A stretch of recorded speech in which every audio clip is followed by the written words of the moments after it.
তো অনেক সময় দেখা যায় যে কুকুর কামড় দেয়, সাপ কামড় দেয়, বিড়াল কামড় দেয়। তো আমরা হাসপাতালে গেলে ইটা পাই না, ভ্যাকসিনটা পাই না।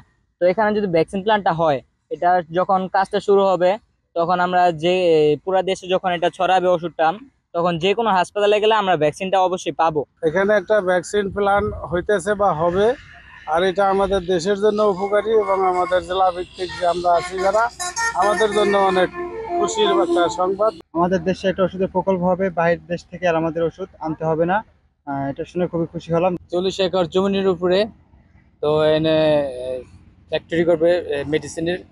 তো আমাদের যে করোনার ওষুধগুলো আনতে হয় বাইরে থেকে, তো এখন গরিব ধনীদের আর আনতে হবে না, এখানে তৈরি হবে। ভ্যাকসিনটা যখন তৈরি হবে তখন এটাকে ফ্রিজিং করে বিভিন্ন সারা বাংলাদেশে পাঠাতে হবে। তো এখন পাঠাতে হলে আমার এমন একটা জায়গার দরকার যেখান থেকে সহজে যাতায়াত ব্যবস্থা নিয়ে আমরা পাঠাতে পারবো। গোপালগঞ্জটা আমাদের জন্য সেটা ফিজিবল হয় না।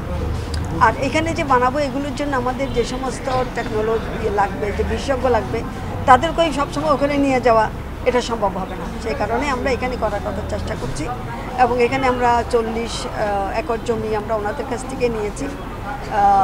সেই অনুযায়ী আমাদের একটা প্ল্যান এটা এখানেই হবে, যাতে করে আমাদের সমস্ত ওষুধ আমরা এখানে তৈরি করতে পারি, ভ্যাকসিন আমরা এখানে তৈরি করতে পারি। এবং একই সাথে আমরা চিন্তা করছি অ্যান্টিভেনাম যেটা হয়, যেটা আমাদেরকে পাশের দেশগুলো থেকে আনতে হয়। অনেক সময় সাপের ভ্যারাইটি যেহেতু একরকম না, কাজে কোনো কোনো সময় ওই সাপের কারণে যে ভ্যাকসিনটা দেওয়া হয় অনেক সময় এটা কাজ করে, কখনো কাজ করে না। কাজে আমরা এখন চেষ্টা করছি, আমাদের যেহেতু অনেক সাপ আছে যেটা চট্টগ্রামে, সেই সাপগুলো থেকেই আমরা বিষ নিয়ে আমরা নানান পরীক্ষা নিরীক্ষার মাধ্যমে এখানে এই কাজটা করতে পারি। তাহলে এটা আমাদের দেশের সাপ, আমাদের দেশের ভ্যাকসিন তৈরি হতে পারে।